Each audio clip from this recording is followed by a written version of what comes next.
This episode of Geek-Men and the Masters of the Thunder Nerds is brought to you by our sponsors, Super 7, Bulk Dominoes, Nerd Gear, and the Madness Entertainment Group.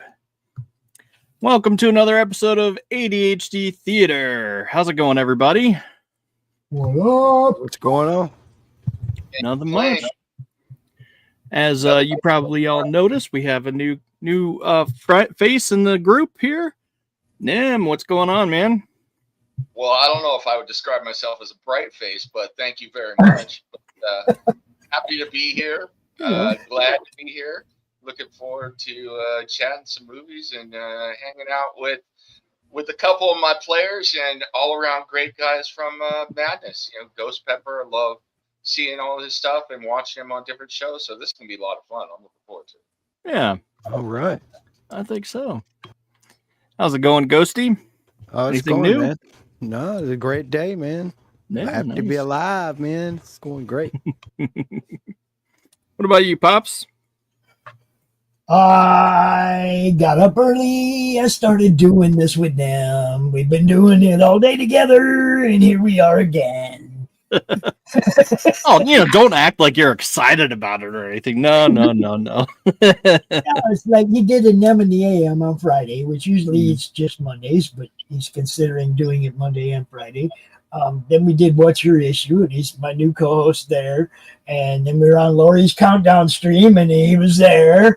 And then he had another show to do, and I went over there and popped in the chat over there. And here we are again. It's like, I guess Friday I'm hanging. Friday's like hang out with Nem Day. Yeah. He said when this show is done, he's gonna be like, "Damn, I hope I don't see that guy again for the rest of the weekend." So. Till Monday morning? No.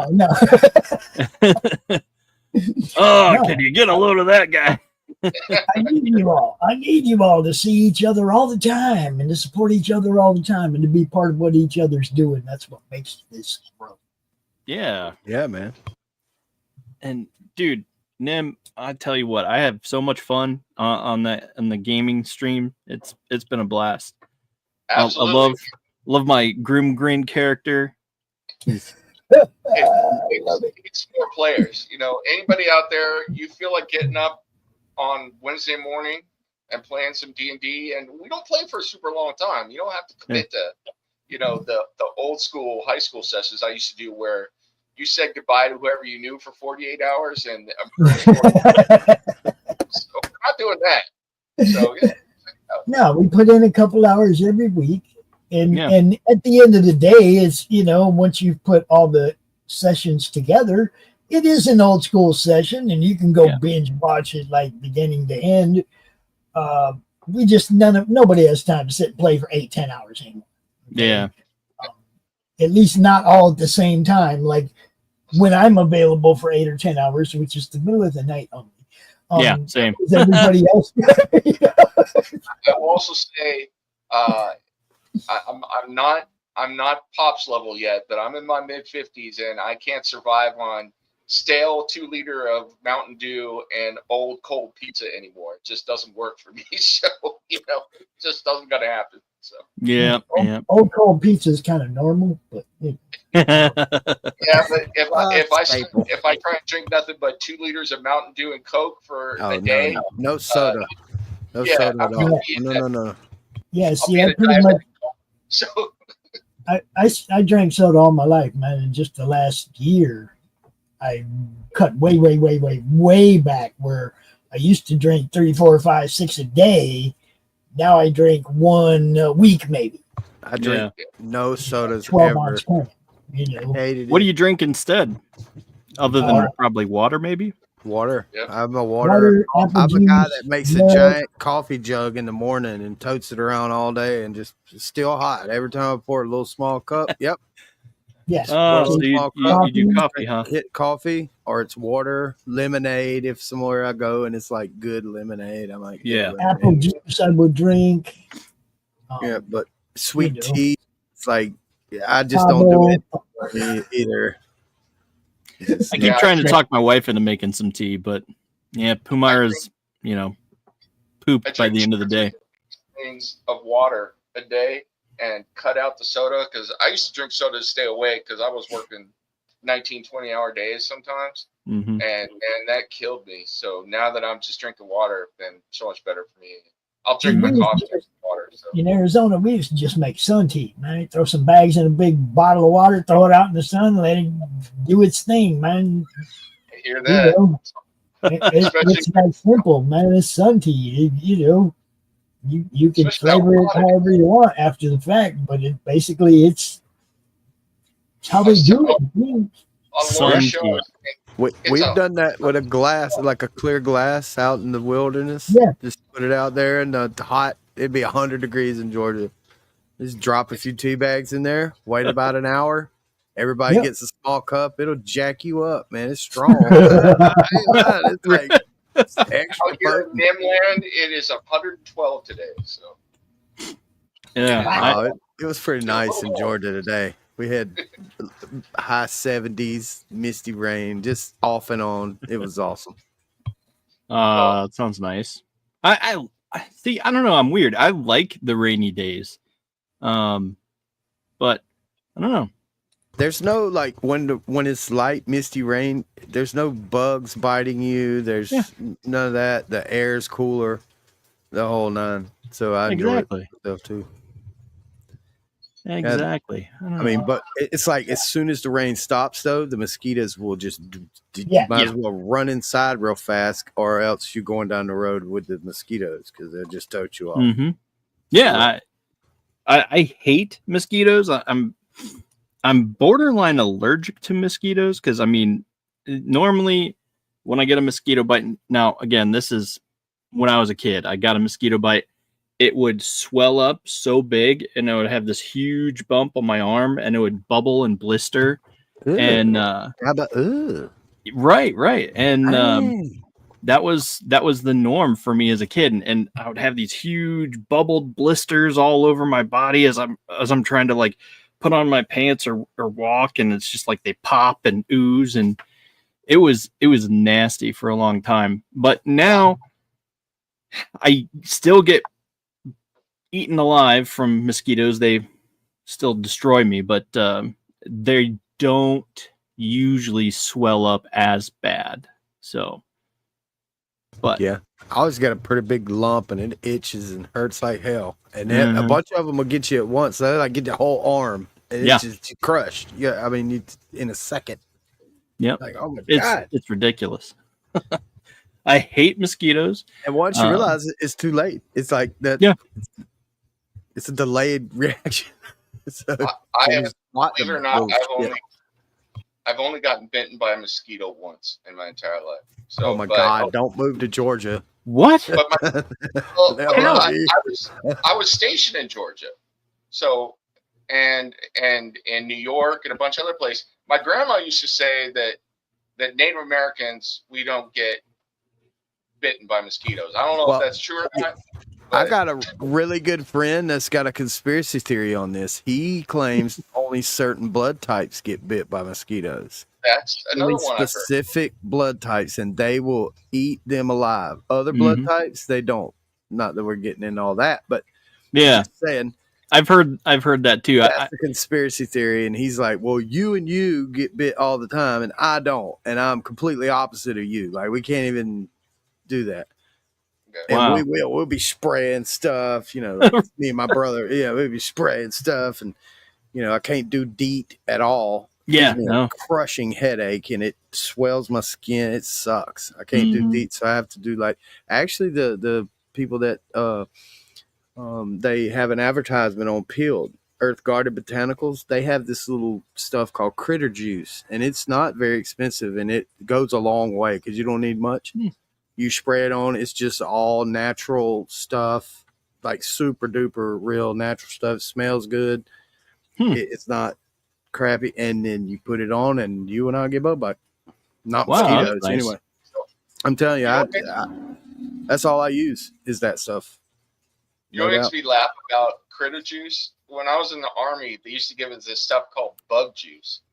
They gave it to all of us, and we would use it for we'd use it for everything. Like it kept the ticks away, it kept everything away. But they give it to you. You have to. They store it in a plastic bottle that has metal on the inside, and when you put that stuff on you, like you can't wear a plastic watch, or get it on that because it will melt the plastic. It will melt. What? No wonder you never got bit by a mosquito. You're bulletproof. What do you mean? You can clean your rifle with it. Oh my God. So that's like this hot sauce I have. Nowhere on the bottle does it say "eat me." It tells you can clean the driveway with it. You can get rust off the car bumper with it. But nowhere on the bottle does it says "eat me." And if you do, you're in trouble. And I know for a fact that it will eat through like plastic watch bands, because we had this guy who was wearing a watch, and he put the bug juice on because he's one of these guys that would get just eaten up, and we're out in the swamp. So he put a lot of bug juice on, and he got it on the watch, and pretty soon he's looking down, and it was melted. It was just melted almost completely in half. It was like, oh my God. What did you do? It's like the bug juice ate it. So, wow, they weren't kidding, man. Good grief. I don't know. Maybe that's so weird. Can you imagine not having an issue, like just having your rifle and that bug juice, and then walking around Korea or wherever? Just be like, yeah, I'm impenetrable. Try to take a shot at me. There's so much bulletproof. Right. It makes bullets slide off your skin. They don't even ricochet. They just slip right off the side. It's just too slippery. There's so much stuff like that in the military, though. Like I remember one time we were all sitting there and we were noticing that we were on the field for a couple of weeks. We were noticing that none of us had to go drop a deuce for a while. We're like, what is that about? And it's why I laugh when people eat MREs all the time. They're good. Well, they haven't had the military MREs, because we come to find out that in the military MREs, they put things in their MREs specifically so that you don't have to shit, that it ties you up, because going to the bathroom like that is non-tactical because you can get trapped. So they put it, so like you come out of the field after being in the field for a month in MREs, and you're like, you don't go for a week. By the time you go, you better book an appointment. I heard the opposite, that they actually have put like laxative and stuff in it, but maybe I was just mistaken on my information. I think it just is so nasty that it makes you want to poop, but you just can't. You just can't. Oh my God! That would give you rumble gut and give you away. It's probably got saltpeter, all kinds of shit in there. Oh my God! I don't know. They want the military men to be studs. The MREs in the 80s were bad. I mean, they've gotten better now, but we used to do things like you would do stuff to try and make them simple. We used to make like Ranger, like one of the best things, you would trade half of your food away to get the cocoa powder, the creamer, and the sugar packet that came for the horrible coffee that you didn't dare drink because it would throw like bug juice, Bro, that sounds just like prison, bro. Oh, no, it's worse than prison. It's worse than prison. You actually can buy some good stuff. Yeah, and you call it Ranger pudding, and you would eat that. You'd be like, the hell with whatever it is that, what is this called? They're like, oh, that's, chicken a la king. I was like, this looks like dog food. I'm not eating that. So. Oh, boy. Yeah, you just trade all my food for the apple or the orange. Like, look, I'll just take the piece of fruit. How bad can that be? You know, it's like it's the apple, whatever. It's probably a bioengineered apple that will turn your guts impenetrable. Oh my God. The time I was in the military, the worst thing to get was the pork patty. Pork patty was a dehydrated pork patty. I don't think there's enough water on the face of the planet to rehydrate that pork patty, and that thing is like a hockey puck. It's like, good God, you got pork patty for your MRE, you know you were going hungry because nobody was trading for that pork patty. Nobody wanted to get near it. So yeah, jeez. Was it like luck of the draw with the MREs too? They just came around and like flung them out the window, and you caught one, and that was yours. Yeah. And you can always tell you got the pork patty because they get it. Like, they get it. Yeah, no, it wasn't no. They said something else. So. The dude beside you got like chili mac. He's like hiding it because everybody wants it. He's like, "What'd you get?" "Oh, I got pork patty. It's fine. It's fine. Nothing. Don't look. It's fine. Don't look. It's pork patty." Sucks to be you. Got noodles, man. What's up? Yeah. That's wild.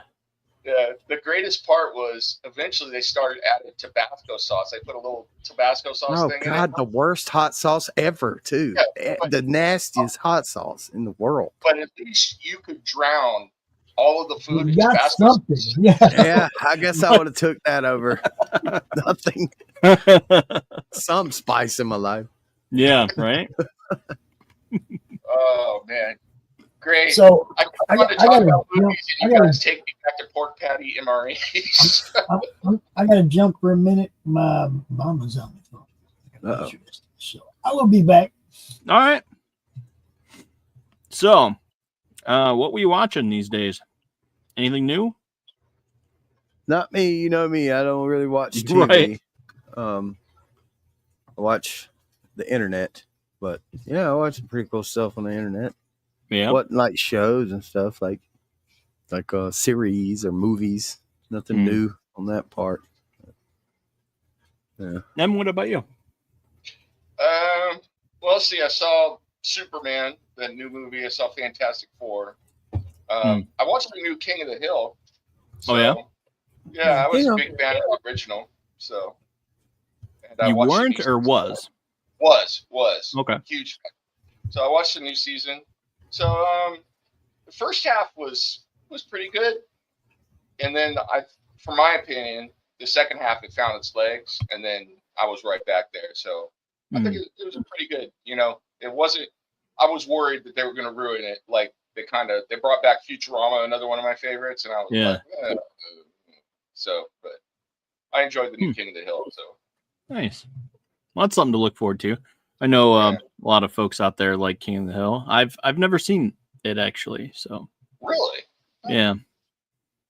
I think it's like Simpsons. I caught maybe one or two episodes ever in my entire life, and yeah, I know there's always been something else that I'm invested in watching. I've never gone back. Same with South Park. Yeah. For the longest time, for me, it was The Simpsons. I was hooked on Simpsons for years. Yeah. But, it trails off after a while. It does. Once all the conspiracy theories popped up, I didn't know if I wanted to watch it or not. I was like, is it bad now? What the? That was funny forever. Now it's just cryptic. You're like, oh my God, everything's cryptic. Yeah. Yeah. I mean, I feel like that's the same with everything. Just about. I think it's, I don't know, maybe luck of the draw, writer, who knows? But I don't know. So we watched. We just finished The Old Man with John Lithgow and I almost said Gary Oldman, not Gary Oldman, not Kurt Russell. Dang it, what's his name? He was in the John Wayne, not John Wayne. He was Billy Bob Thornton. Gary Sinise? No, He was in Brad Pitt. he was in Tron. He was the big Bruce star in Willis. Tron. Oh, Gene Wilder. Oh, Yeah. No. Yeah, I know who you're talking about. The guy who played the dude. Yes, the dude. Yes. What is that dude's name? Damn it. I just call Why him am that I- dude, man. I'm blanking. I know, right? Why can I not remember his name? And he's got Dennis Quaid. No, No, it's not Jeff Dennis Quaid. Bridges. Jeff Bridges. Jeff Bridges, yes. Jeff Right. Bridges. There we go. Yeah, I mean, that was going to kill me if I couldn't remember. Jeez whiz. So, yeah, it has Jeff Bridges and John Lithgow. It was a very interesting series. The first season, second season were great. Well, I should say the first season was really good. Really, really good. Second season was okay, and it sort of took its time to get up to where it was trying to get to. It led along, and you know, you sort of, it took us forever to watch it because I mean, it came out in 2002. No, 2000. What year is it? 25? 22. Yeah. So anyway, so it took us a while to get through it. Not because it was like boring or not interesting or anything like that. It was just because we watched the first episode and then we sort of got caught on to other things and caught up in watching it. So, like I said, it has nothing to do with that. It was really interesting, led up to something explosive, and I feel like it's like you finished off the season and it ends on this big, huge note, cliffhanger, like, oh, you're gonna do whatever I say, basically, and then it just ends. And I'm like thinking, what do you mean it just ends? I checked and it apparently got canceled. And I'm thinking, like, you led the entire season, you led us up to this moment, and then you're gonna not deliver on that epic conclusion, like, and just drop it off there. It's like, no. I sent a message to Fox. I'm like, yeah, you did wrong here. You did me wrong. But You know how many shows I've gotten into like that? It just drives me nuts. Yeah. Drives me nuts. Yeah, like I could think of, like, they canceled Alcatraz. Do you remember watching that show? I don't think I saw that, but yeah. There's numerous shows out there that have been like that, but yeah, this one I was definitely like, what the heck? You spent the entire episode leading up to this moment, and then you're just gonna drop it, leave it behind? Like, come on. I did that to my wife inadvertently, like last year. I showed her, she finally sat down with me to watch the Constantine series, which I've watched a number of times, the John Constantine series. Yeah. And she was really digging it. I was surprised. I was like, she was really into it. She said, "It's a great show." I was like, "Yeah, that's what I'm telling you. It's a great show." And then it was over. She's like, "All right." And we binged it. And she's like, "I'm ready for season 2." I was like, "Well, that's it." They canceled it after one season. She's like, "You made me watch this show knowing there's no season 2." I was like, "I didn't even think about it." You know, so she's bastard, you know. So. Right. And I'm like, Swamp Thing too. Like, they finished that show and it was like, this is awesome. Let's see, let's go. And then no, we canceled it. It's like, what? Firefly. Right, There's exactly. So yeah, my wife and daughters were into Swamp Thing with me. We were all watching it together, and I was like, I'm getting them into comics, you know. And then it was like, and they canceled. I was like, yeah, it's like, yeah, you suck, man. That sucks. But I don't know. So yeah, we watched that. We started watching Wednesday. My daughter is like obsessed with like Jenna Ortega. She thinks she's just my favorite actress. But season 1 or season 2? Is season 2 out? Yeah, season 2's out. Came out this past Wednesday. And so we Kumar and I have sat down to watch the first episode, and it's okay. I think it'll be good, but I'm trying to screen things before I let my kids watch them, because if there's something uncalled for, which you never know, but I feel like we might be able to get away with letting them watch it, but I don't know. Yeah. It's one of those things. I'm not sure if I should or not, but I did finally let the my youngest watch Wednesday with us. So she's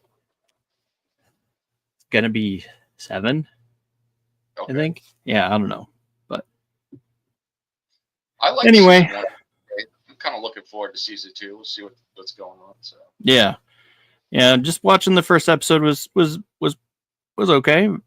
We'll see where it goes. I think they have Steve Buscemi in it, and it's like okay, interesting choice. Like, it's hard to take him seriously because it's Steve Buscemi, and every role I've ever seen him in, he's always been a little bit twisted, a little bit unhinged, and in Armageddon, he was essentially a bad guy of sorts. Did you ever see the movie Airheads with him and Adam Sandler and Brendan Fraser? They're a metal band. Airheads. No, I don't think I have. Oh my lord! Yeah, you gotta check that. It's funny. It's good. Yeah. So. For a second, I got confused with Coneheads, and I know I haven't seen that, but I don't think I've seen Airheads. But it was him, and who else? Adam Sandler.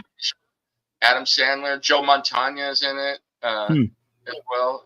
It's a funny movie. It's a good movie. They're a metal band, and the hook is they want to get their demo played, so they go the terrorist route and take over a radio station to get their demo played. So, Very determined. Yeah. So it goes from there, but it's funny. It's a funny movie. I'm looking forward to what is it from the horror route?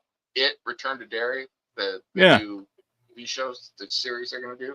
That looks interesting. Yeah, apparently the Skarsgård kid is gonna come back as Pennywise, so that'll be nice because he was he's my favorite. Yeah, was it Bill he was Skarsgård? So good. Yeah, Bill. Yeah. He does such a good job. Yeah, I know a bunch of people all about the It thing. What about it? I know a bunch of people that's all about the It. Yeah. Saga itself, the whole thing. They do that at Halloween and everything else, where it got shirts and wear them all the time and blah blah blah. I tell you, I don't watch those movies because clowns scare the hell out of me, man. It's one of those I think they're pretty good movies. I'd love to shred one time. Just talk over it. Do you remember during COVID or a little bit before COVID, there were idiots walking around dressed as clowns with showing up, walking the neighborhoods and deserted roads with chainsaws and walking up. I was like, man, I don't know. That's a good way to get killed, dude. I was like, you were in my neighborhood, and you did that. I grew up in a rough part of town. You can in my neighborhood look at that guy with a chainsaw, you're gonna get shot. So yeah. Let's see how well you do in this neighborhood. Bang. What about that Killer Clowns movie? That was some freaky mess there. That one will make, if you ain't scared of clowns. Killer Clowns from Outer Space? I guess. Them guys were insanely grotesque. I've been on lots of shows where they ask, as a horror writer, it's like, what do you, I write horror, and what are you scared of? And I said, and I'm straight up, it's like clowns, evil dolls, and evil little kids. Those 3 things scare the crap. They kind of go hand in hand usually. Yeah. So, in other words, you're not a big fan of Megan 2.0, Insidious, Sinister. You ever watch Sinister? Right. Yeah. After I watched that movie, and I think when that movie came out, my youngest, who my youngest daughter was like 7. Mm-hmm. For about a week after that, I was watching her real close every time I fell asleep. Yep, I don't doubt it. There are times when you catch your kid saying something, and you're like, "What?" Yeah. Oh. You wake up, and your kid comes in because they had a nightmare or something. Yeah, they're looking at They you had to a wake you nightmare. up. It's like, oh my god! It's like, I had a nightmare. Yeah. Hold on. Miss is going by. I'm going to cover the camera so she can go. She don't want to be on camera. So. I remember when I was young, I used to be terrified, like gremlins were coming out of the dark bushes and stuff. Yeah. Oh, gremlins. And then nightmares about the guy. Gremlins? Oh, I loved it. It was one of my favorite movies ever, but the original one, I was so young when it came out, and my parents was like, "Here you go, boy." Nightmares for years. Even gremlins too. I mean, think about that female gremlin. That's pretty damn frightening. It's some scary stuff. Yeah, I just watched those recently, so it nothing like from my childhood. Well, okay, so I did have I'm not sure if it was Gremlins or Gremlins 2, but I do remember having watched part of it and waking up with a nightmare when I was real little. But it was something I wasn't supposed to see anyway, so yeah. But yeah, I think that's how it happened to me. I was like, "Mom, Dad," I'd seen a glimpse, and they were like, "Oh, it's nothing to be afraid of. Come on, you can sit down and watch it with us." That made it worse. Way worse. Then I know exactly what they were. I used to think little Roman cats were like mogwai. I'm like, don't get them wet. Not after. Right. They'll multiply. Turns out I was right. So I ever watched, my parents showed me, was the original Omen. Okay. Yeah. And I was like 7 when I saw it. Wow. And the minute at the end where that kid turns around with that smile, scared the crap out of me, man. I was like, it's been Nightmare City forever. That probably cemented right there. When I was scared, I was a little kid, and I was scared of little kids. I was like, get the hell out of here. I don't want you around here. I don't want your kind around here. What? I'm the same age as you. Yeah, I don't want your kind. Get off my lawn. I'm like the sign of the cross when I go into 2nd grade. I'm like, get out of here. Get thee behind me, Satan. I'm the same age as you. Behind me. First day of 3rd grade, I'm bringing a young priest and an old priest, and the power of Christ compels you. All right, so are we still talking about what we've watched? Yeah. Yeah. Okay. Because Gremlins 1, to me, it was in the same category as Tin Cup. It was about that same awesomeness. But there you go. You can say those are movies. That's what I said. About the same star worthy. I'm reverting back to the part of the show I didn't get to input on, and that's the stuff I'm watching. I have gotten to the final episode of Preacher. Oh, okay. Nice. I have not watched it yet. I'm saving it for a big shebang. I'm in the 4th season of Stranger Things. Oh, okay. Okay, so I'm getting closer toward the end of that one, or toward the final season coming up. Mm-hmm. And The Travelers. Okay. Mm-hmm. I'm still getting a piece of that every now and then. And there's another one, guys. I don't know if you guys know anything about this one or not. Alice in the Borderlands. No, that sounds interesting to me, though. On Netflix. I feel like I've heard of it. Oh, crap. It is a fucking crazy show, man. I'm digging it. It's based on basically death games. There's, like games where people end up being eliminated. You have a visa to live. And your visa, as your visa approaches running out, you have to go compete in a game wherein you could die. Wow. Okay. Okay, and you got to get through the game in order to keep living, right? Okay, so really trippy show. I'm digging that. I mean, look, this is one of those where I haven't been able to just do the watching episode. I've actually waited until I had time and watched 2 or 3 together Right. because it blends too much. It is crazy, dude. But I'm really digging it, man. And I guess it's Korean or Japanese or something. But lots of action, lots of, it's just like, wow. Alice in the Borderlands. Yeah, Alice in Borderlands or in the Borderlands, one or two. I will say next week I may be able to share something that I've been building up to watching, but I think it's going to be, I'm building up to watching because I think it's going to be really, really bad. It's a new movie with Jenna Ortega in it. Oh, the unicorn. Yeah. Death of the Unicorns. Yeah, I'm wanting to watch that too.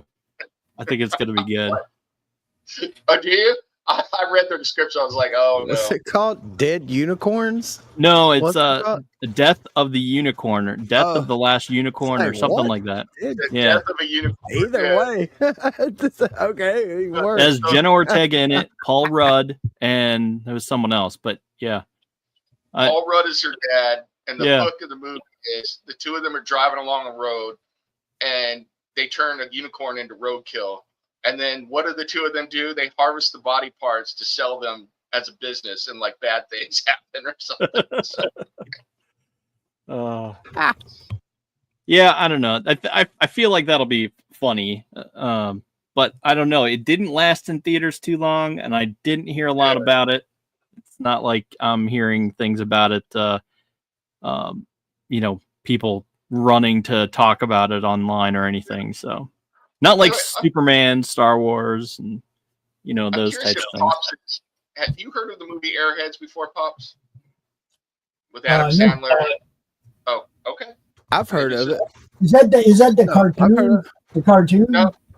No. It's about a metal band starring Adam Sandler, Brendan Fraser, and Steve Buscemi. It's hilarious. It's hilarious as hell. Yeah, I've seen that movie. It's been a long time, so I don't remember much about it. But I remember I used to be an Adam Sandler freak, man. I watched everything he did, Little Nicky and everything. Even the ones that were like a Jewish child is Satan's child. Like, oh my God, it's full of everything. That was Nicky. Yeah, that's one I never watched because I thought it looked absolutely stupid. But see, me and Adam Sandler had this thing going because I met him when I was real little with his CDs. He used to have CDs of comedy skits. This is before Saturday Night Live, all that shit. And from that point on, I was a complete Adam Sandler fan. I listened and watched everything he probably ever did. I tried to anyway. Yeah. All right, I'm going to say a name, and I know Ghost Pepper is going to get it. Toll Booth Willie. Oh, yeah. Oh, yeah. What about the excited Southerner? What are you talking about?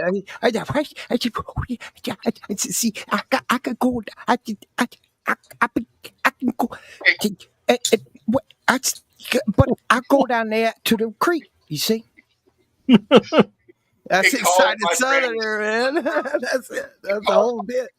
Listen to that and the Jerky Boys all the time, but the Jerky Boys are fantastic. One of our favorite scenes was, "I'm coming out of the booth." Look, if you've never heard any of Adam Sandler's old stuff on CDs, there's a CD called "What the Hell Happened to Me," and there's a bit called "The Goat," and that is the funniest thing you will ever hear. It's about 5 or 8 minutes long, I forget, but it is hilarious.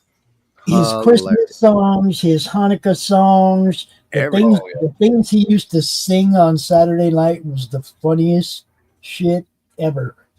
Yeah. I mean, it's Nudie Magazine Day, don't you know? Yeah. It's Nudie Magazine Day. I see you over there, Penguin. You're getting away from me. I know what's going on in here. I've watched way too much Adam Sandler. We're going to go get some shit and put it in a bag and put it on the porch and lights it on fire. And then we ring the doorbell and run away. Let's go. Oh, Veronica Vaughn. What you doing, honey?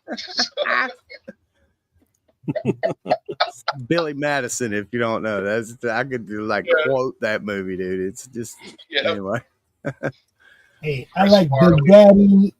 Big Daddy. I like 51st. I even like his girly movies, the 51st Dates. That was fun. I love Wedding Singer. Mm-hmm. Yep. Whoopity-doo. Oh, yeah. I think I watched Wedding Singer like every single day one summer. That, and I watched 40-Year-Old Virgin every day for the summer because I was like in this really depressed state, and it's like, okay, you know what? I just need to watch something that'll make me happy, and that would perk me up a little bit, and I would be able to continue my day. And see, I think I'm gonna be honest here. Like when I was younger and I heard Adam Sandler, and so I almost tried to mimic that with my friends, and I still have to this day with the voices and being the different characters and being silly. And it had that much influence on me to where, 25 years later, I'm still kind of Adam Sandler is like got an influence on almost everything I do. Yeah.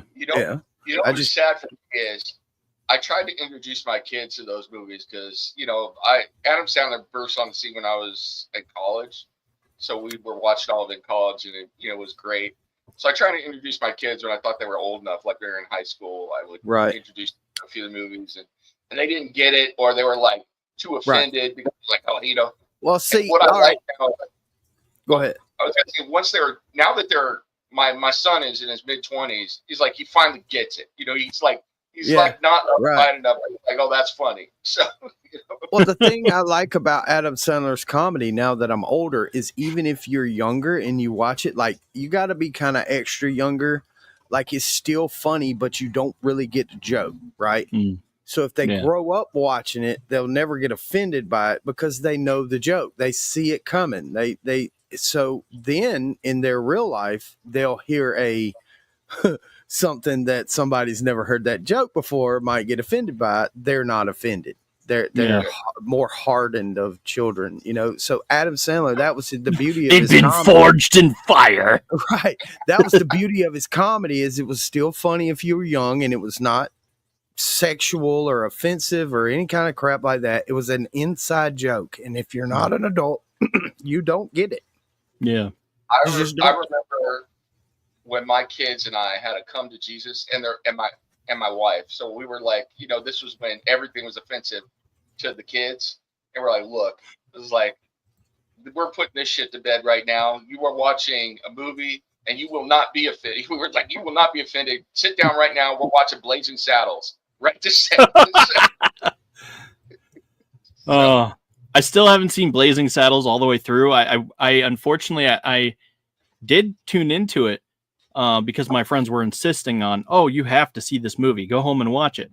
So I found it, but I somehow managed to find a censored version. So they kept referencing jokes and stuff, and it's just like that wasn't in the copy I watched. What are you talking about? It's Blazing Saddles. What you just said you watched? And I'm like, it wasn't in my copy. I watched it on TV or something. I don't know. Oh, there's definitely many watered down versions of that movie. Yeah. One of the funniest moments in my life, my startup tone on my phone used to be something for Blazing Saddles. I remember one time I went in, I was for jury duty. So my phone was off. So as I'm leaving the jury room and everything, I turned my phone back on in the courtroom, and of course it's echoing and everything. And sure enough, my phone turns on, and right in the middle in front of God, the law, and everybody, it's like, excuse me while I whip this out. Oh boy. Oh man. All right. So we talked about Adam Sandler. He was obviously a formative part of y'all's upbringing and mine too.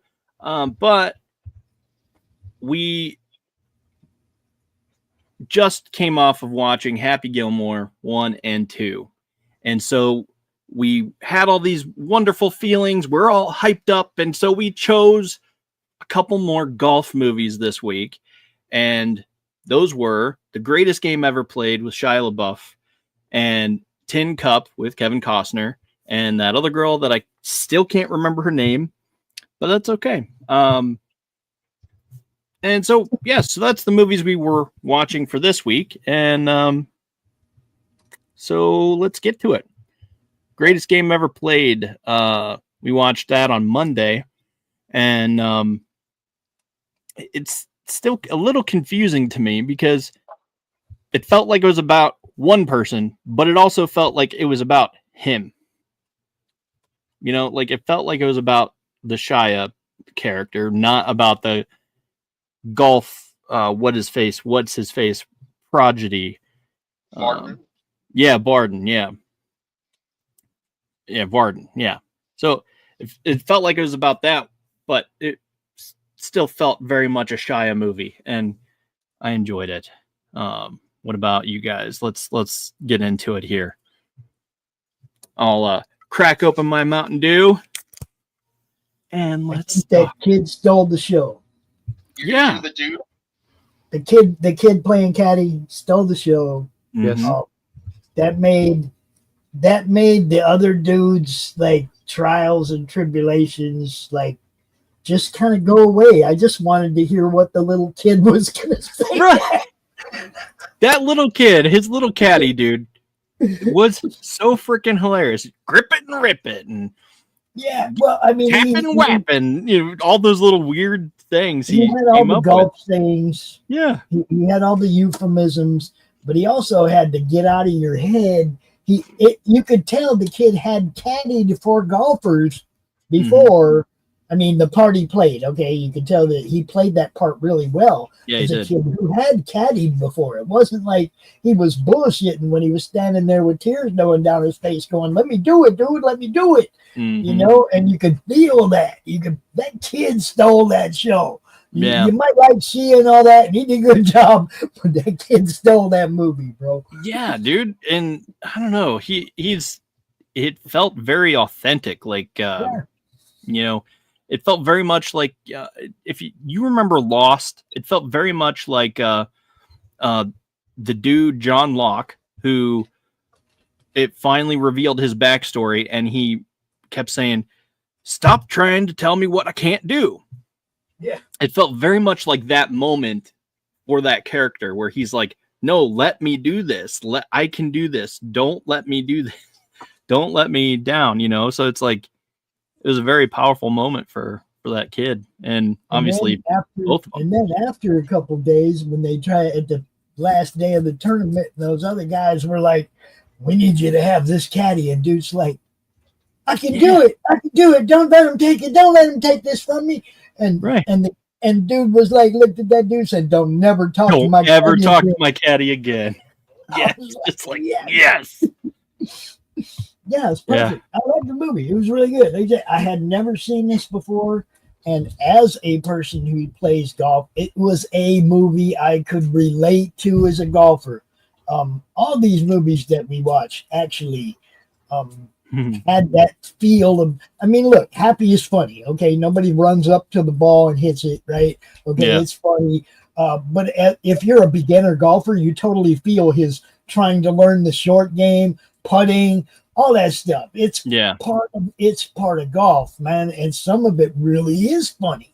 Can look. I showed you guys some clips from me out there on the golf course with Mr. Fringe. You know you've tried to run up to the ball and hit it before, Pop. Don't lie.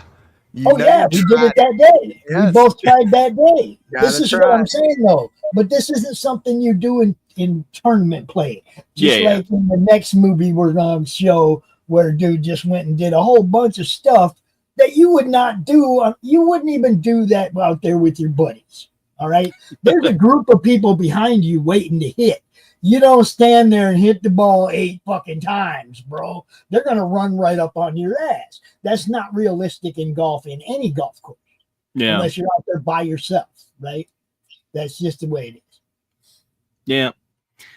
So we were talking about Tin Cup there, but yes, let's rate the greatest game ever played real quick while we're here. Let me find the thing. Let me get up there and let's talk it. Hit the thing. Hit the thing. What do you think? Ghost I gotta Pepper. go- All- okay. All right. So I had never seen this movie either, Okay. and it was, better than I expected it to be. No Mhm. doubt about it. It was the classic, the underdog Mhm. steals the not only steals the show but wins the game. Yeah. It's the girl, blah blah blah, the whole deal. So I'll give it 4 stars. Yeah. It was a Great very movie. it was You a can very watch good it with movie. any age group. There was nothing in that movie that was even. If you find something, you're looking too close. Right. You're not enjoying the movie. There's nothing in that movie that's bad enough to where you can't show your 5-year-old. Right. So It therefore, was that very makes good. it that to me gives it an extra half a star, no matter what. You can watch with any audience. Mhm. So classic, good guy, underdog, good heart, wins the game, gets the girl, 4 stars all the way. Nem, how about you go? Have you seen this movie before? I have. I saw it in theaters when it came out. So Really? Okay. Wow. Okay. Yeah, so I would also give it 4 stars. I'll say that this is, I don't want to be a little controversial. I'd say this is the era when the last time that Disney would put out movies like this. This is right around the time they also put out Remember the Titans. So, Okay. movie where you feel good about yourself, you feel good about your country, you feel good about the people on screen. We're not preaching at you. We're just giving you a good story that's based on a true story. Mm-hmm. And it's weird how that worked. Yeah. They kept it grounded and in reality, and wow, it managed to make a good movie. Weird. And you come out of the movie feeling good and ready to go play some golf and knowing that you're going to embarrass the hell out of yourself, but you don't care because, damn it, we beat those British in the U.S. Open way back when. So right. I'm getting out there as a full-blooded American. I'm going to do my thing. But no, So it was a very good movie. It's an enjoyable movie. It was entertaining. And his dad was a dick. Well, yeah, I mean, Elias Koteas, I think that's the role he was made for, though. No, he was a douche as Casey Jones. He was a douche as Elias Koteas, or as his real name, as the dad. He was also an absolute tool in Shooter. He was in the movie Shooter with Mark Wahlberg, and he pretended to take pictures and whatever of all this engine and oh yeah, blah blah blah. So yeah, I mean, he was definitely a. I will say though, as I identified with the dad because I grew up with a family that was a lot like that. Like when I told my grandmother and my grandfather that I was going to be an officer in the Army, they told me that they were disappointed and they'd rather I enlist because real men and Howards don't, do stupid, I'm just going to say it, gay stuff like being an officer. You got to enlist and work with your hands, stuff like that. Right. Yeah. So like, I watched that and it was like, it rang true to me. So yeah. This wasn't like, see, I don't think you guys are getting, when your child shows talent at something, you do not discourage them. Mm-hmm. Not my family, so that's all I'm gonna say. But see, what did you already have talent to be an officer when you made that decision? I'm talking about the kid had talent at golf, and there is money to be made in golf, and dude didn't want to give him a chance to go get to the point where he could make money in golf. I will tell you, I don't want to turn this. I don't want to turn this into a therapy session, but I have actually written 13 novels. I've only published 1. I threw away 12. And the reason I threw away 12 is because my family was like, what are you doing sitting down working? You need to be out working with your hands in the soil or doing something like that, So it's like, and it was funny because once they finally read my stuff, they're like, I can't believe someone we're related to wrote this, But right. My family discouraged everything I've ever tried to do all the way up to doing this. Okay, So you don't see my family out here supporting what I'm doing, bro. That's I mean, that's something I dealt with all my life too. Yeah. But I power through. I learned at a very young age to power through everything because ain't nobody gonna be here for me. but back to the movie, it felt real to me. It's inspirational, and I appreciate these types of movies. So, you got this, you got the greatest game ever played, got Miracle, the Miracle on Ice story going around from Disney at the same time. So it's like, Disney, what did you do? What did you stop making movies like this? So I know they used to make movies that instilled that feeling of home and patriotism and love for our country and all that, right? Yeah. Where is that exactly? It's like truth and the human way, guys. Truth, justice, and the human way. We're being erased as a nation. If Hollywood had their way, we'd be erased as a nation. Yeah. Meanwhile, my mom's out here saying little kids usually do shine in the spotlight, and yes, that's true. I mean, well, not always. Some kids are not that good at actors or actresses. Okay, some of them make you cringe. Okay, but that kid reminded me of the Spanky on fucking Little Rascals, right? Yeah, I did. Right. Okay. Yeah. Okay, so you liked him right away. Okay, you know what I'm talking about. Yeah. I actually looked that kid up after I watched this movie, and he really did go on to be like a really successful. He became a millionaire, became a successful businessman, and all that stuff. I was like, in real life, So yeah, that is really cool. He was smart as hell for a kid, Mm-hmm. I mean, he played the part. If that was who that dude was when he was a kid, I totally expect him to be a success as a exactly. Dude,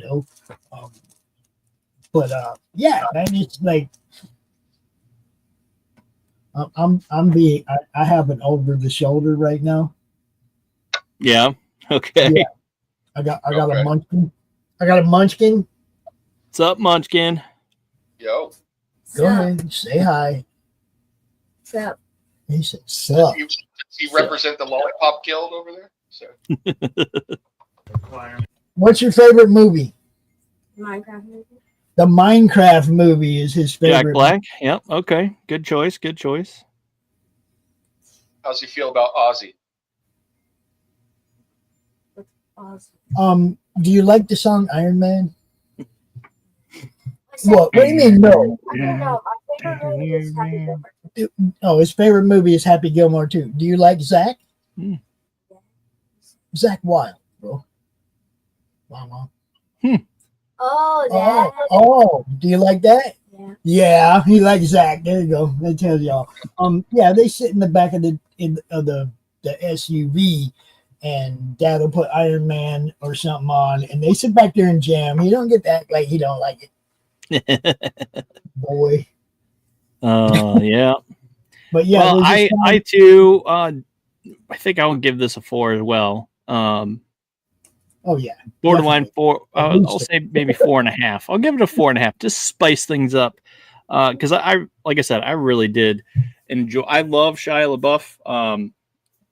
He's just one of those actors, and I know there's been drama with him, but I don't know. I don't care about all that. I think there's drama around every actor. They don't get to that point where people ever talk about it. Right. So I mean, there's drama been around about him, but he's just a cool dude, and I relate to him. I mean, I love that movie. I've seen it twice. Yeah.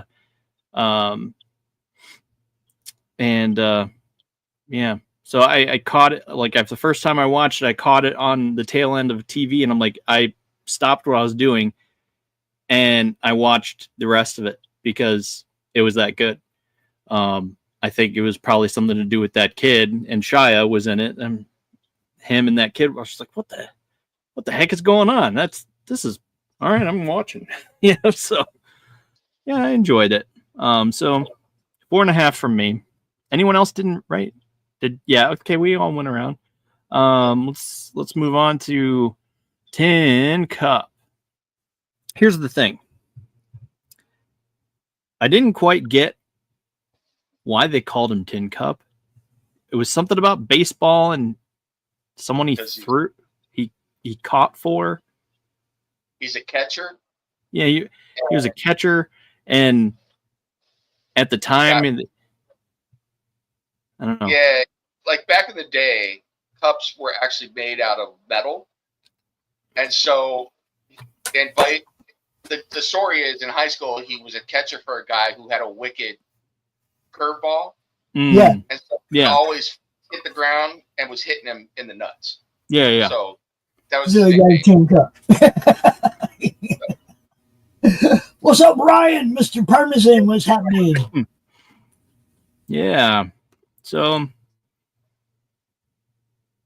yeah, it just felt I don't know, it felt weird, because they were talking about that, but it was surrounded by a golf movie, and I'm just like, wait, huh? Wait, are we talking about something else? I think that's a great observation because while the first one is definitely a golf movie, I think that this movie is about a flawed dude embracing who he is, wrapped around a golf movie. So, whatever. Yeah. It's the golf movie. Okay. Like Well, number no, I'm 3 not saying I best didn't golf like it. movie ever. Do you say the greatest golf? golf movie ever? 3rd greatest. Third? All right. Well, what's ahead of it? I'm not telling. Keep going.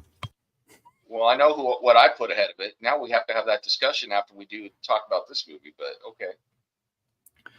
And Ryan, yes, I am excited to come on your Superman show tomorrow at 7, and I think that'll be fun.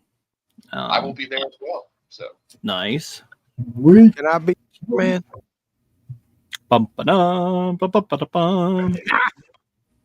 See, and my grandson just said Happy Gilmore 2 is his favorite. You have to watch that. He watched both of them. He liked this. So. My best golf movie stars Rodney Dangerfield. That's all I'm gonna say. Yeah, No. The reason Caddyshack is number 2 is because it's not for all ages.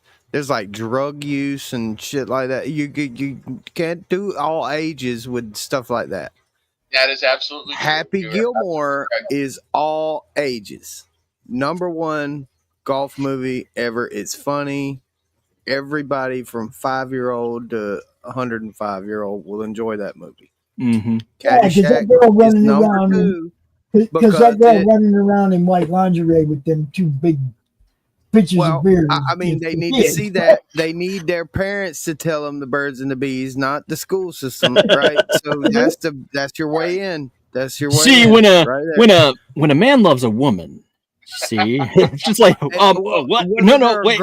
Whether a little girl or a little boy, when they see that scene, they turn away, so they don't really see it until they're about 11 or 12, and then they look and they're like, "What is that?" And well, that's the birds and the bees. Raise your hand if you've ever played golf and you putted and you've gone no. Oh yeah. We're waiting. I've definitely done the Shooter McGavin. Yeah. And that's even just subconsciously like. Yeah. And I've also done the hey everybody, we're all gonna get laid. Yeah. Yeah, Dude, we'll go eat some hay by the bay. What do you say? Okay. Okay. You're gay. I think I just may. So I know this is off topic, YouTube, but dude, I love how when they reunited and Shooter got to have one over on him saying, "Oh," going off on that rhyme tangent. It was just like, yeah, that was great. Yeah, it was a great callback.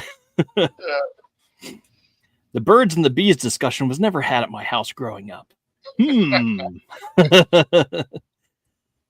Yeah. Oh boy. So, Tin Cup. Yes.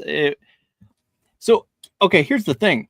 I'm sitting there. We were watching it Thursday, and I think I even said to you guys, "It's like, man, the soundtrack is weird," because every single song that came on was talking about golf. And I'm thinking, like, whoa, that's weird. Like, even Happy Gilmore had songs other than golf. You didn't know there was that many golf songs, did Right. you? I did not. I didn't even know there was any golf songs ever.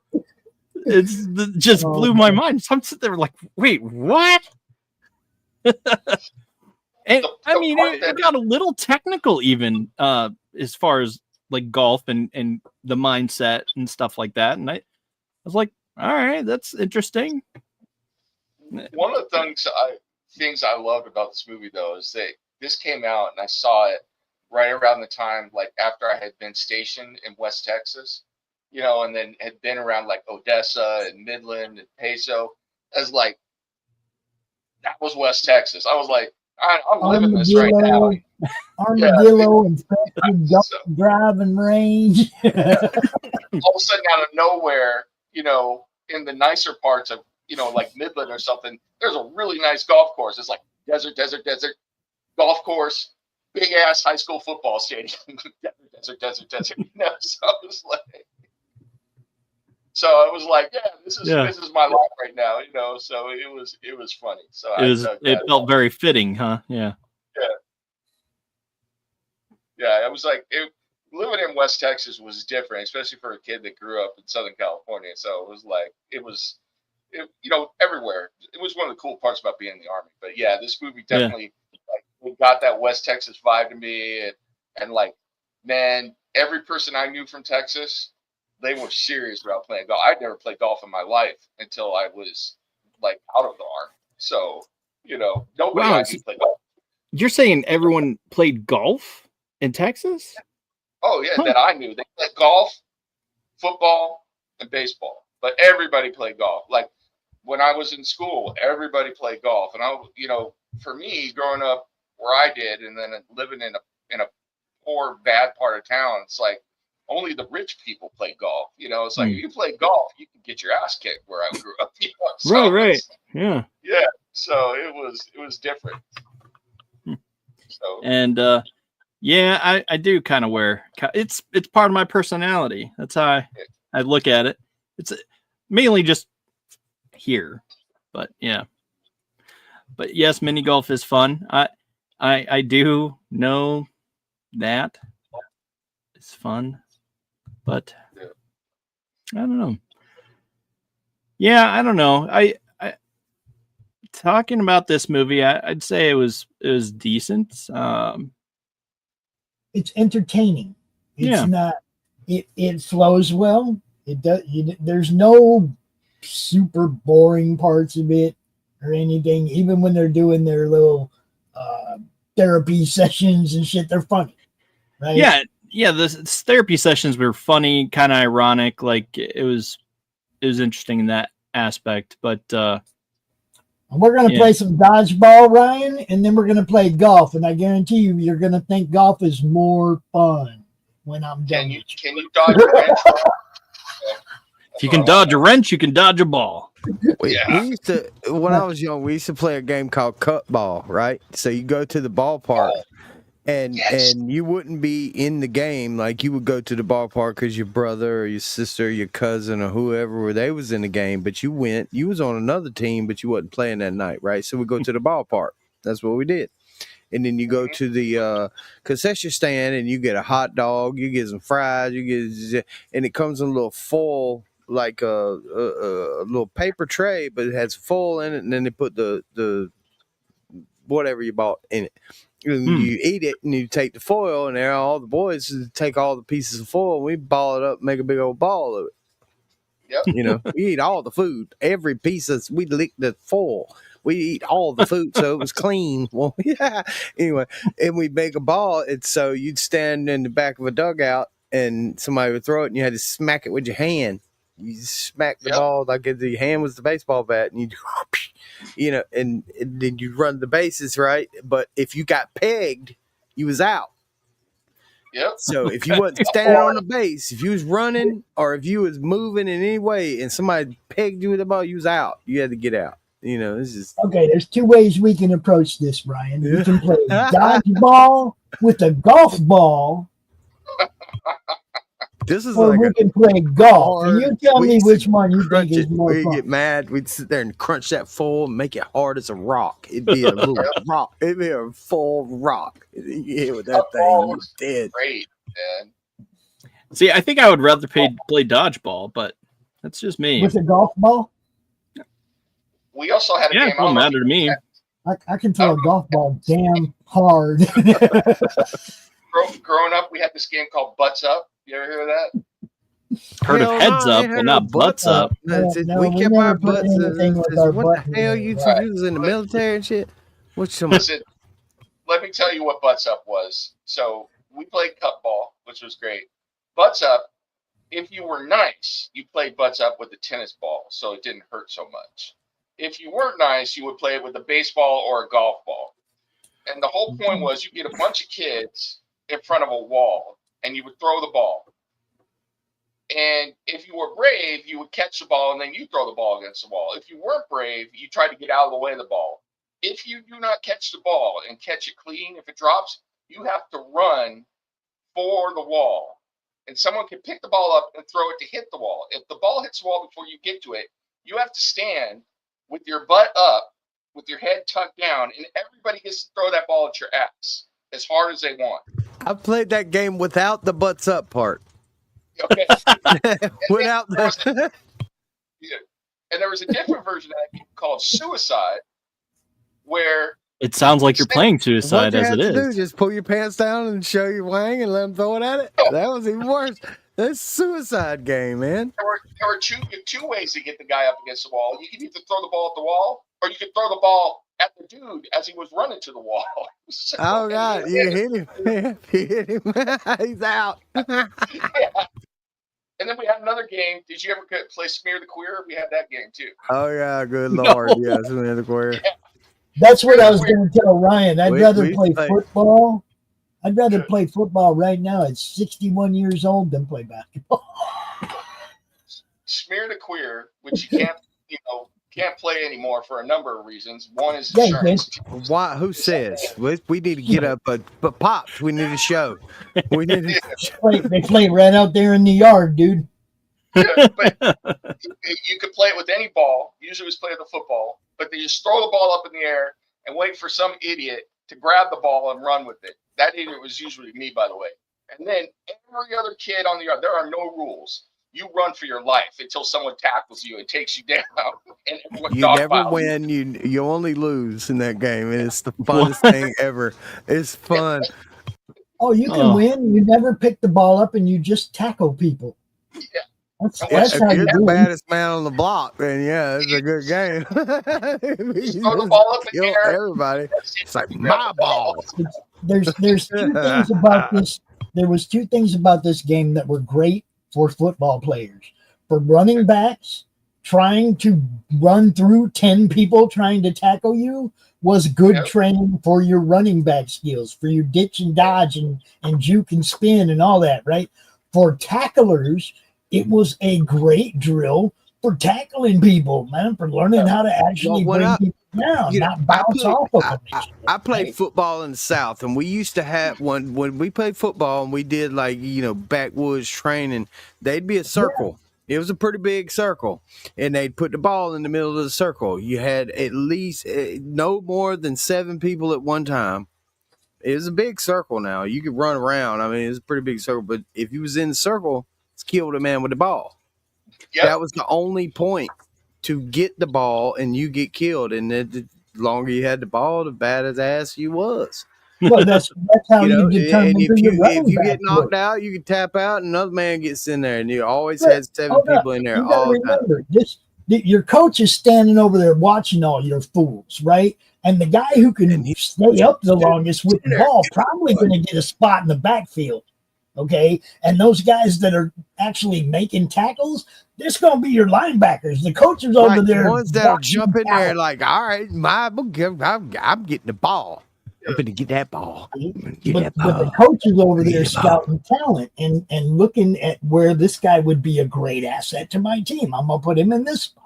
I'm going to put him in that spot. And that game was really good for that. And the coaches didn't have to take any responsibility. They didn't tell us to go play You chose to get in the circle. You chose it's like to get in the circle. Guess what? You ain't starting.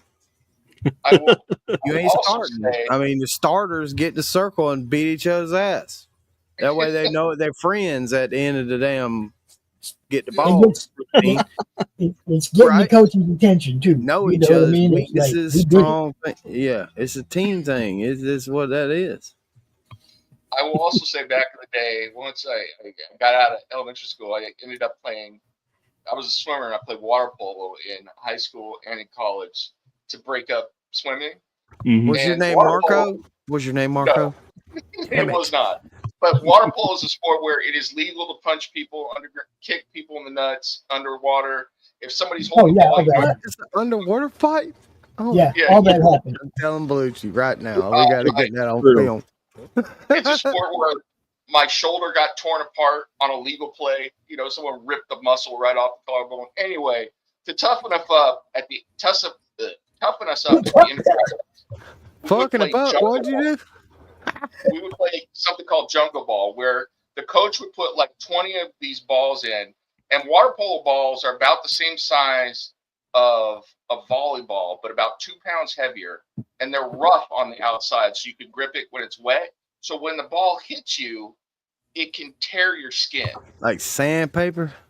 Right on the face? It's a little less than sandpaper, but it is roughly the same idea. Yeah. And the whole point of jungle ball was to make your friends bleed and tap out by throwing the ball at their head. Sandpaper. Tap out, and the last person left at the end of jungle ball won jungle ball for the practice. You know, that's incredible. Your friends. It sounds just like the same thing. Like once the practice was over, when somebody claimed the ball, nobody else wanted to tackle him. That's when practice was over. Like, I got the ball today.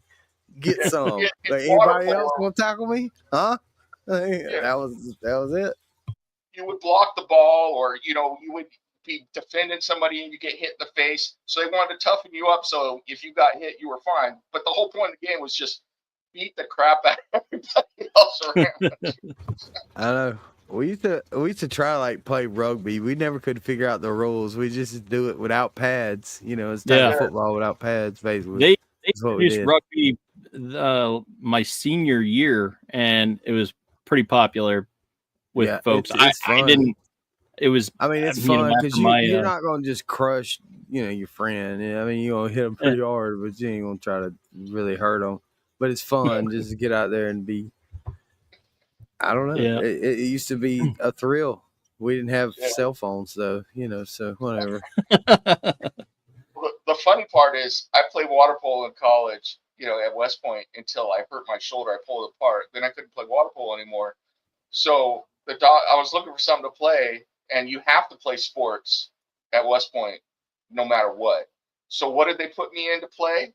They put me in, and I played rugby for the rest of the time I was there. So I couldn't play water polo anymore, so I played rugby. So that makes sense. Oh, but boy. It was fun. I don't know. It's like boxing. I don't know what it is. I tell my wife, she doesn't get it. I'll be like, I miss fighting. I miss getting hit or something about it. Yeah, I did boxing young.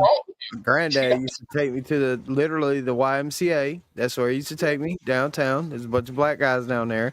And we used to get along with everybody. It was no big deal. We used to spar and, do things and slap each other around, play pool, go swimming, all kind of cool stuff. I mean, for real, it was, it wasn't nothing. It was like a bunch of badasses, people working out, doing things. That's the way it was. I was a young man. Boxing, that was the main thing, though. Like, boxing was the main thing at the Y. Boxing. There was a boxing ring. If you got a chance to the boxing ring, everybody stopped doing whatever doing. They want to watch who's boxing. Yeah. That was the thing. Like, you gonna get in there and punch people? For real? We're gonna have a fair fight today? Let's go. we all gonna be, and that's the way it was. The boxing ring was the thing. You got pissed off, a bunch of dudes, you get mad. Dude, we wasn't faggots. We was pissed off at the world. you know, and we got it there. That's the best way to get it out. You know, go swimming, beat somebody's ass, get your ass whooped, whatever, go home, lick your wounds, and do it again tomorrow. I told someone this story like last week. I don't remember who it was, but they gave me this look. But I grew up in a Hispanic family in SoCal, and my grandfather was a Gold Gloves like fleet champion in World War II in the Navy. And so he taught me how to box. And you want to know how I learned how to box? One day when I was 4, he brought some gloves over, and he was drinking a beer. And he comes out, and he's like, "Hey, I'm going to teach you how to box, mijo." And we went out in the backyard. He puts the gloves on, and he puts the gloves on, and he just started hitting me. He's like, "Defend yourselves, whack, whack, whack. Defend yourself, whack, whack." And eventually, when I fell down, he's like, "Oh, it's okay. Get up, mijo." Gives me a sip of beer. He's like, "All right, let's go again." He just started hitting me. That's how I started boxing. So, and it's like for most Mexican, Hispanic kids growing up, in a Hispanic household, that is not an unusual story. So yeah, no. All right, look, Mom, I personally like Tin Cup. I just don't like the last hole because it's just not realistic in golf. I mean, that made the movie, though. You know it pops. That. You know that that's why it's a movie. It's because it's over the top. It's like and I'm allowed to not like that part of it, bro. Yeah. He went back in time. In fact, it was perfect. Yeah, I didn't enjoy that either. Like, third best golf movie ever. It was like, okay, I know it's not going to happen. That honestly, he probably would have hit it up, dropped in, and just called it a day and been under par. Maybe parted. Maybe. Yeah. But even he still didn't have to make the playoff. He could have hit it up there, dropped, and then shanked it. Yeah. And took himself out of it completely. Yeah, but if the tower didn't fall on top of him and he had to clink it off stuff, come on. No, I didn't say nothing about that. I said we're not talking about Happy Gilmore. We're talking about Tin Cup. I was talking about. See, I got to go with Ghost Pepper here because this movie is all about. It's not about. It's got golf in it, but it's about Tin Cup. And Tin Cup loves himself some philosophy, and he loves himself some Tin Cup. And he's going to stay true to himself. And while nobody would drop that many times to do it, Tin Cup would. So, but he didn't do it in the first round or the second round or the third round.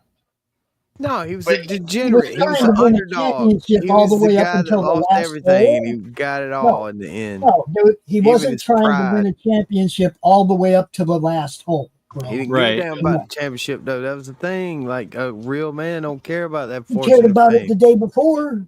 Yeah, well, he cared about it for like bragging rights. That was his thing through the whole movie. You're He's missing like, my point. And that was his thing. You're missing my point. He didn't drop it again and again and again the day before or the day before. He cared about winning that tournament all the way up to the last hole. That's just weird. And it was, if he'd have sank the first hit, he would have been the over the top 60. No, I'm talking about the first day. The first day of the tournament, he did the same thing, but he went and dropped. And the second day, he hit it in the water and he went and dropped because he was trying to win a championship, bro. No, he wasn't. He was trying to prove a point. He just wanted to prove the point that he could make the shot. He didn't give a damn about the tournament.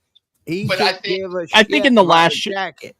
Yeah, no, I think in the last shot, that's what he was mainly thinking. He was mainly thinking in his life told you he don't care about the fortune and fame. He only wants to go for it. That's his only. He should have just went for it in the first round and disqualified himself. He goes for it. In the end, he goes for it. He never leaves it left. He's going to do it until. That's why he's living in Winnebago. That's why. That's the whole thing. He still got a girl. He still got to get with the yeah. That's all he cared about. Man, go ahead, Nim. I think he was trying to win the championship the first 3 rounds, and he was miserable because he wasn't being himself. And so, like, for a normal person, they would be like, I can win this thing. I'm going to do what it takes to win. But he was like, nah. At the end, he was like, it's more important to be me. The dude is self-destructive as all hell, and that's why, was it Rene Russo's character?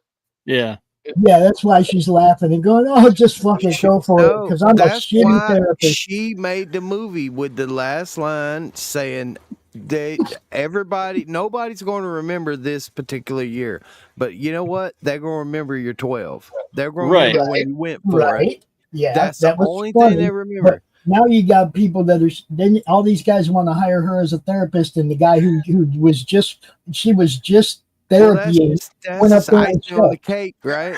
Yeah. But it's the same thing with like Cheech's character. Cheech is like, man, I can't do it. I can't watch you destroy yourself anymore. And because Comes right back like, let's do it again. I don't care. Go for it. Fuck it. Eventually you're gonna do it. And I know Yeah. you're gonna do it, and you're gonna be a legend because I know you. This is And the I last lost my ball. shit just to be with you. Yeah. This is the last ball. If you don't make it, you're disqualified.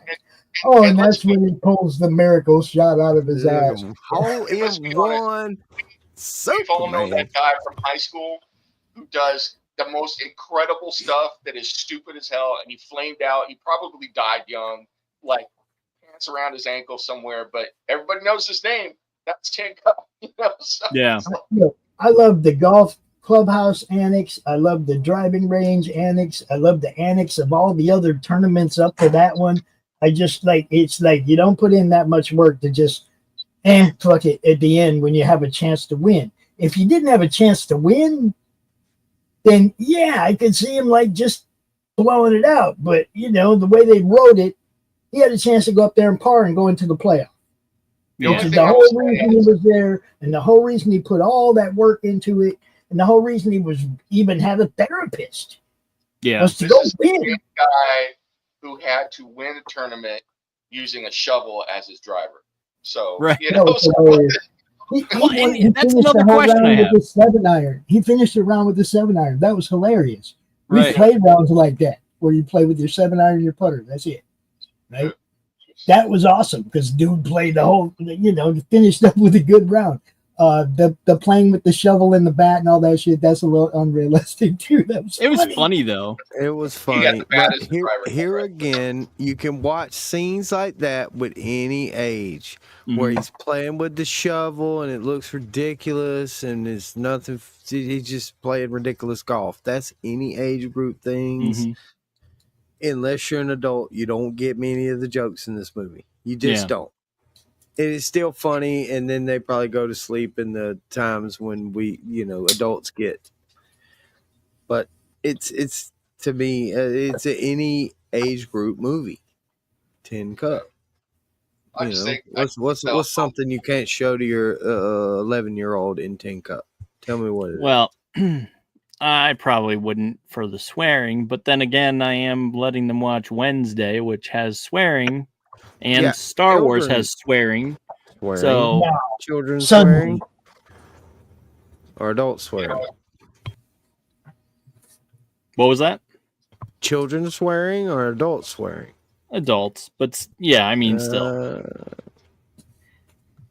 That's what I'm saying. It's so any age group. I mean, children have heard swearing. It's not the worst thing they could hear. At least they hear No, it from but mom still. and dad. Right? No, I don't. Movies like this. In the movies, you will show them, Yeah, yeah. and then they're For going to sure. ask questions. But I mean, it's one of those things where it's like, okay, we're gonna see this movie. Unfortunately, it has swear words in it. You Right. don't repeat them. You watch it, don't repeat it. yeah, Okay, that's They the know deal. what it what is, you and they see usually ain't how you laugh. act. They usually laugh, right? They laugh. He said that. Yeah. So Yes, Star Wars does have swearing. The Yes. sequel trilogy has a lot of swearing. Suddenly, and in the army where swearing is an art form. So right. now see, Well, you that's can watch a another whole thing, if they you use- can watch a whole army movie like Stripes and not hear a single swear word. I agree. is that true?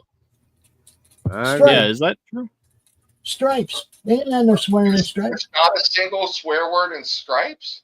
I don't think so. It has Bill Bill Murray. Murray in it, doesn't it? I figured that would have lots of cussing. I don't think there's any judgment in that at all. Now wait, I'm gonna no. have to go back to Stripes. Stripes. So That- What about- that's no, what that's about that good movie, movie. Back The to back, Labyrinth? yeah. What do you think about that for kids? The movie Labyrinth? Yeah. I've never seen it, and I Oh don't my really God. want to see it. Why? Everybody, man. Good movie. I don't know. I just don't. Dusty, you just hurt me. You I- hurt me. What did he just say? I don't want to watch a movie. Yeah, I'm not really. Yeah, why? You know, it's just never been my thing. Like That's Jim Henson, man. yeah, I The know Jim legend of Henson, but Jim legends of Henson legend. is golden, especially with like You've you never know, watched it. We have to watch it as adults first. Trust me. Now that Oh, you've never seen it, in order to Well, yeah. understand it. Yeah, I started watching. I'm talking about It was the either old that or school- Dark Crystal. Dark Crystal is just it's Dark Crystal. You have to be dark to even watch it. That's different. The Labyrinth is like music and puppets and a little bit of Fraggle Rock with a little bit of Muppet Babies. I mean, it's the whole thing. Jennifer With Connelly the bad guy and the good people win. Jennifer Connelly, where? is in Labyrinth. Yes. Oh. Okay, well that's reason enough to watch it. It's worth a watch. If you've never seen The Labyrinth, it is. I've never seen cult Labyrinth. I've never classic. seen Definitely. the other movie we were just talking about. Dark The Crystal. Dark Crystal, Crystal yeah. is just like. I've never. I don't think I've seen either of those. I do remember seeing one. There was a sequel that came out. Was that for Dark Crystal or? Yeah, they did. Okay, I did watch Dark Crystal so that way I could be ready to watch this Crystal's a lot new more series. Sinister to me. It's like draining the essence of little people. Is it not? Yeah. Okay, so I have seen that, but it was to prepare for the new Labyrinth show is that bubbly and just came fun out. and all over the place. It's a whole different. It's completely different than that. I mean, it's got some stuff, but. Remind me never to let Ghost Pepper read anything I write that is horror related. Oh my god! Why? I do not want to hurt him in the soul. Hurt me. You know?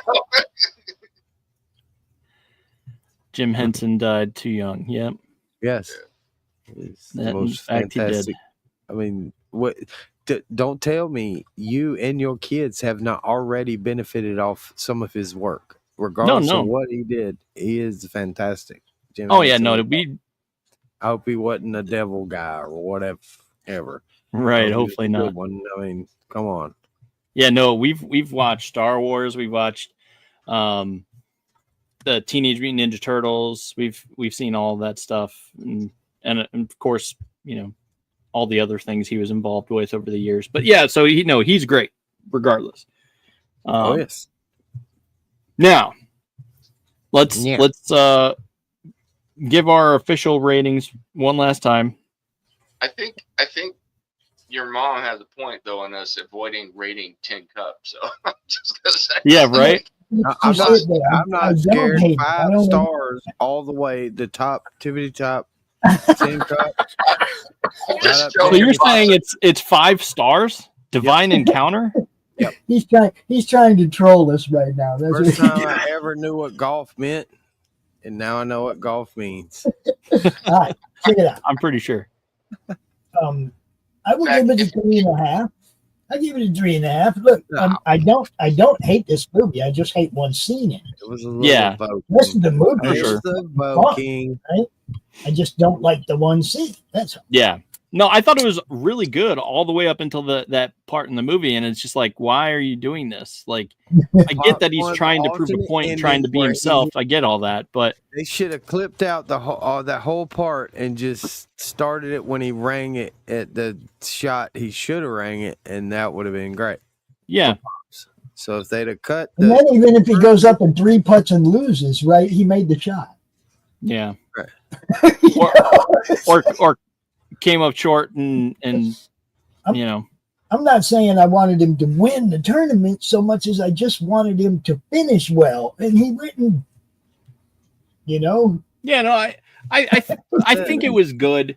And I think it's more like what Nem said. It's more of, a screwed up dude wrapped in a golf movie, just presented in a golf movie. So I think that's a fair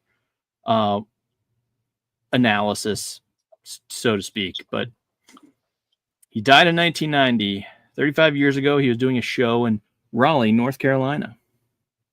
Nice. Thanks for that You know, info. Factoid. What But do I you? do give it 3.5 for Tin Cup. Yeah, Okay, no, I do because too. right? I just always thought that the writer kind of dropped the ball at the end of this movie. It could have been better. You know? Yeah, if he had done like, I don't know, not 8 or however many drops he ended up doing, and just did like 2 or 3, I And think yeah, we would have gotten the just point. lost. But Yeah, and just lost, and then make the shot, and everybody's happy. But it's just like what she said about everybody's going to remember the 12. The problem is that's not realistic. It would never happen. Nobody would ever have to remember the 12 on a shot like that or a hole like that in the U.S. Open, because nobody's going to choke out on purpose like that on the final hole of the U.S. Open. Yeah. I don't know, but regardless, I think we're all sort of feeling the same thing, essentially. We all feel like we're in there, like we liked it, but I give it a 4. Yeah. Fair enough. I would give it a 4. Officially, I give it a 4. For real. It's a 4. It's a movie I enjoy for different reasons. The greatest game ever played. I mean, it's painful to watch that last scene, but yeah, especially if you're a golfer. but I would watch it again. I would watch it again. It just made the whole movie. I mean, it was so just odd Ridiculous. and off the wall. And then she was like, "Nobody cares." Just even 20, 30 years ago, that scene was cringe to somebody who plays golf. It's entertaining for people that don't get it, but if you're a golfer, that ain't happening. But he got the bad guy without actually getting the bad guy. He got him. He didn't get him fair and square and took the drop. And no, he got him because nobody remembers he was in second. The only thing they remember is that no one even remembers that dude anyway. At all. Right. But not only did the second round was the best round ever, supposedly. Yeah. It was 61. But if he would have sank it in the last day on the last shot, if he'd have sank that in a hole in one, it would have been 60. So it would have been even better. But he didn't. He just sank it 12 or whatever. Yeah.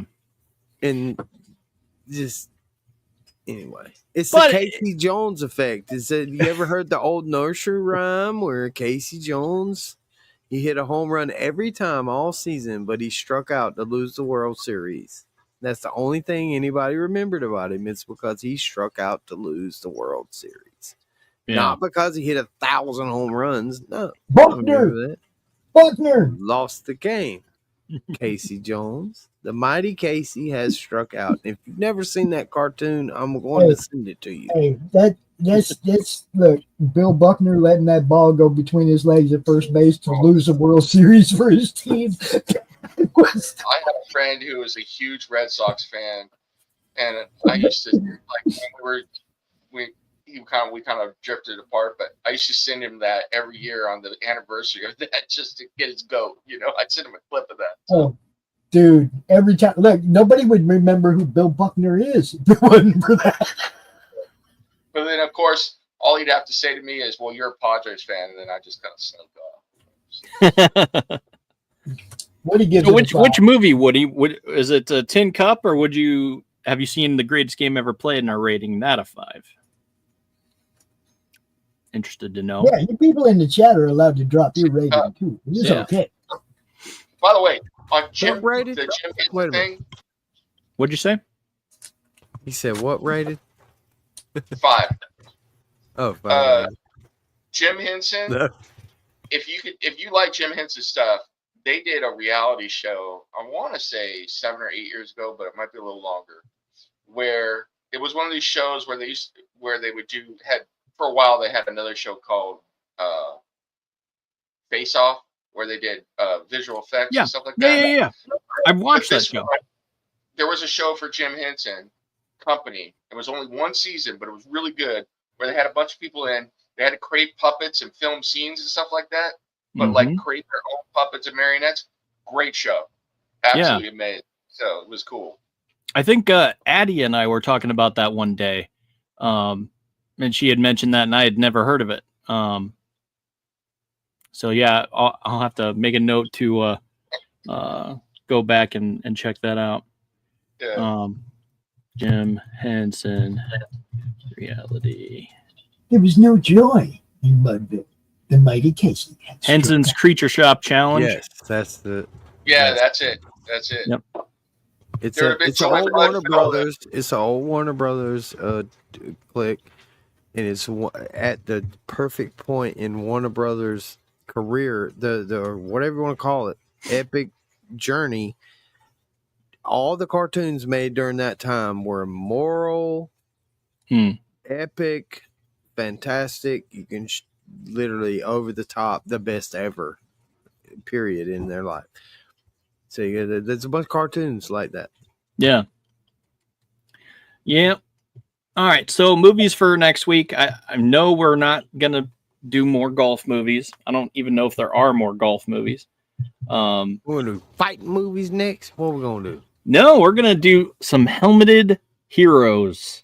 Helmeted heroes. The movies I picked for next Friday are Infrafan and The Rocketeer. Oh my God! Yes. Sweet. So these are the movies we're gonna watch next week. Yeah. I've never seen. So You've never seen who? I've never seen either. Inframan. Yeah, I've I've seen never Rocketeer. seen either one. So Yeah, but I'm looking forward to it. I think I've seen. I remember The Rocketeer. I think I've like seen posters of The Rocketeer. I Rocketeer. don't remember it. Once I see it again, I'll be like, yeah, I actually have seen this. But Yeah, Another that- Disney- the other one, dude, this is like Power Rangers, bro. What right. is that? Yeah, the Infrafan Rocketeer. doesn't look like very much like a Power Ranger type esque, and it I feel like it is that same essence, like they drew from that when making the Power Rangers and Super Sentai and stuff like that, because it all sort of Never even- came from that era. What? I never even heard of Inframan. Me either, bro. That's Oh my crazy. God. Oh, Yep. bro, invite a friend. 1975. Yep. Oh yeah. Bro. Yep. So we're gonna Are you watch. doing that, do that one on Thursday, please. We're gonna watch that one on Monday, and we're gonna watch The Rocketeer on Thursday. Okay. Oh, excuse my language. I'm sorry. Oh, you're this fine. got it's got Bruce Lee in it. Not Bruce Oh, Lee. yeah. Bruce, That's the same. That's his twin brother. yeah. That's his twin brother. That's Bruce Lee twin brother. It's actually man. one of my good buddies' favorite all time movies, and yeah, I mean he even has his main avatar slash whatever you want to call it handle. His handle it's Infrafan.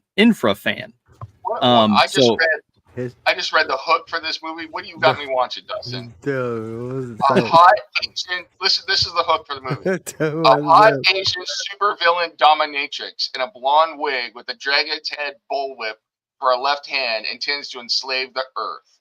Please, God, do that one on Thursday, please. For the love Why? of God, please, because I want to be there to watch the Mondays. I can't always be there, but that one I want to see. For like, That's the hook for the I movie. A want to be hot there to. Asian supervillain Let's dominatrix see. in a blonde. So you're Yeah, saying it says please. something about dominatrix? I didn't know this, but thank God. we- yes, I want some.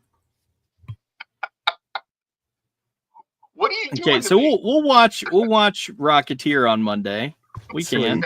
Thank you. Because I've never seen him, so I don't really know if one's suited better towards another. But I will say, from what I know, The Rocketeer is on Disney Plus, so it is probably It's a Disney movie. So yeah. So it is probably more appropriate to do on a Monday matinee. During the day when the Yeah. child might be sitting there, right? Because you're at work or something. I have seen that movie and it's wholesome. It's appropriate. It's good. So that's the one we'll watch Monday, Rocketeer Monday, and then Thursday we'll watch Inframan. rather. Yes. The Rocketeer also has Jennifer Connelly in it. So No, nice. Oh, I see how they put that connection together there, huh? No, I didn't. I was sitting there with my buddy who was gonna Real? come on the show next week, and we were talking about potential movies, and he had just screened the movie Inframan, sorry, for his people last week and or the week before, because it's coming up on the anniversary or something. So he did that in honor of that because he watches it every year around that anniversary. And so I didn't get to join him, and he was like, yeah, well, we can watch this for our episode. We just need to figure out a movie to pair with it. And so I was like, all right, well, I've never seen The Rocketeer. Let's do the both. And they're like, cool, two helmeted heroes. We'll duke it out for next week. So that's what we'll do. That's what we'll plan. But yeah. Inframan and The Rocketeer for next week. And yeah. So let's see. What is today? Today's Friday. So tomorrow, Saturday. What do we have going on? We still got more going on tonight. We got Heart Attack. Yeah. 10 a.m. Eastern. And I actually have to leave right now, and I have to take admin away from you, Nem, so I can get Jerry in the backstage and get his microphone set. Dude, let me talk, Bill. I think my admin's already gone, but you take whatever you need to take. So. Yeah, you took it away before It's earlier, fine. so that way he could do the. When I take it away, it might boot you, so I want to wait till the show's over before I do it. We need a double Madness on Peeled. You can do like Madness Comic Network 2 and do that and then raid your own crap. That's what you can do. I'm telling you, it's possible. Yeah, I got enough crap to deal with, bro, without adding stuff like that. I help you do it. That's probably. Why don't you just make a channel and we can raid you, and then you can raid us back. Yeah, there you go. I'll do what I can. Who are we raiding right now? Who are we raiding? So, You sort of Michael, of course. I'm going to have to explain to Mrs. Nem, who just heard me say that I'm going to be watching a movie with hot Asian dominatrix about it. What's going on? So. Yes, we're watching it Thursday. Come out and join us. We're going to talk about that one. I'm watching it for professional reasons. So. We have the Saturday. We have the well, like you said, we have the late night art attack. We have Freewheeling Friday. Tomorrow we have a Superman discussion that Nem and I will both be on. And then Monday, we'll be back showing a movie. And then in the evening, we'll be doing It's Frickin' Figures. And then Tuesday, we'll be doing Geek-Men interview with Carissa Grant. So that'll be fun. And there's probably about 10 shows in between all them too. All kinds of other stuff going on. Other things. I'm not just going down the whole highlighting the things that I'm doing right now. Yeah, I'm not going down the whole list. But Saturday's draw stream day. You guys know we have like 4 different draw streams starting at 1 a.m. and going all freaking day, baby. So, ending with Christian COU draw stream tomorrow evening. I mean, we Steve B. We have the Saturday hangout. There's just drawing all day on the network. So for sure. Sign up the game on Wednesday mornings with the Next to Goods played by Pops Van Zandt and Grim Grin the Barbarian played by yours truly, Dustin. There, we need some players, so come play with us on Wednesday morning. Yeah. Classic D&D, guys. Classic D&D on Wednesday. I'll have to hit up a couple of my friends to see if they're available during the day and see if they want to play. They're my old D&D troop, but we've never actually had more than like 1 or 2 sessions ever. So you're already ahead of the game. So yeah. And cool. Yep. That's so we'll do that, and until next time, we'll wrap things up, and you've heard from us where we'll be and all that good stuff. And until next time, Thunder Nerds Ho!